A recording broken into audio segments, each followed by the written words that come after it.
everyone. Welcome to the Happy Life podcast. Before we start, for those of you who are new to this podcast, this is a place where I mainly share about two main topics: personal finance management skills and life experiences that I have accumulated. Once again, welcome everyone, and now let's start with today's topics. Today, I would like to share a story that has left me with quite a few thoughts.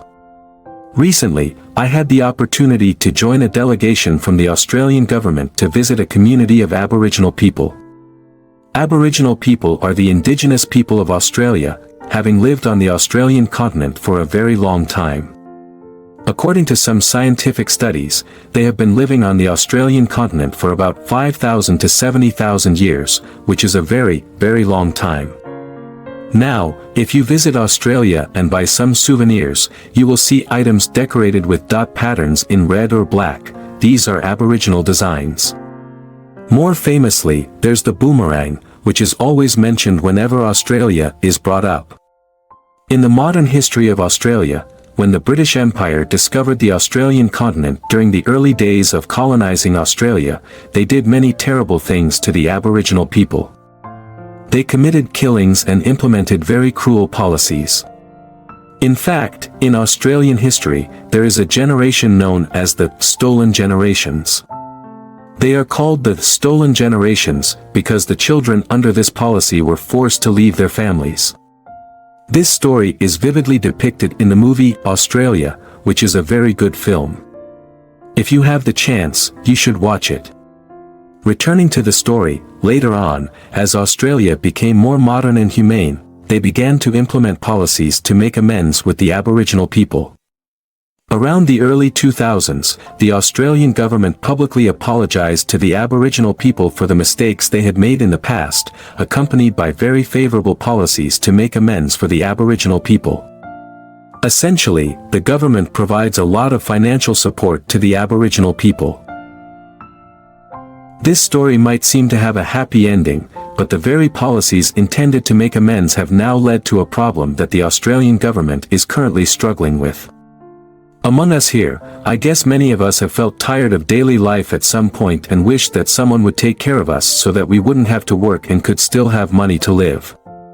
In English, there is a saying, "Be careful what you wish for," which is very apt in this case because what we are wishing for is exactly the root cause of the problem that Australian Aboriginal people are facing. At this point, some of you might wonder how this could be a problem. They live in a peaceful country, almost entirely supported by the government, without worrying about money or health issues. How is that different from living in paradise? But that's not the case. When I arrived in the area where they live, the prevailing atmosphere was one of heaviness. You could even describe it as oppressive. Data shows that the rates of crime and domestic violence in these areas are exceptionally high. Later, I discovered the reason. Imagine, when you're born, you don't have to worry about anything. As you grow up, you don't pursue any career because, in reality, you don't need one. You're fully supported by government subsidies.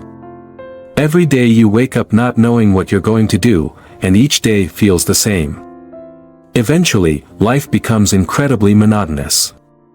While living such a life might seem appealing for a short while, enduring it year after year is truly horrifying. That's why they start seeking stimulants and other vices. This remains a deeply troubling issue for the Australian government. The project I'm currently involved in for the government aims, in part, to find solutions to this problem. If given the opportunity, I will share more about these projects, as they are quite promising.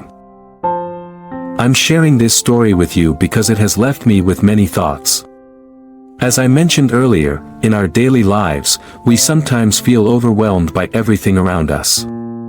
From the moment we're born, we're pushed to study hard, succeed, find a job, and then get caught up in the cycle of work, which can often leave us feeling exhausted. However, through this story, I want to offer a different perspective. It's precisely these challenges, moving from one goal to another, that make our lives more interesting and worth living. These are the very things that the Aboriginal people lack. The story is simply that, and I hope that through these brief narratives, you'll gain a different perspective that may provide a bit of motivation should you ever feel tired in life. That's some sharing I want to send to you all in today's session. If you find these contents helpful, please share them with your friends and family. Additionally, as usual, because of YouTube's algorithm, they prioritize videos with more likes. So, if you like this video, please hit the like button to help our podcast reach more people. Furthermore, you may also consider subscribing to the channel, so that whenever I post new content, YouTube will notify you. Thank you for your support, and I wish you all a peaceful evening.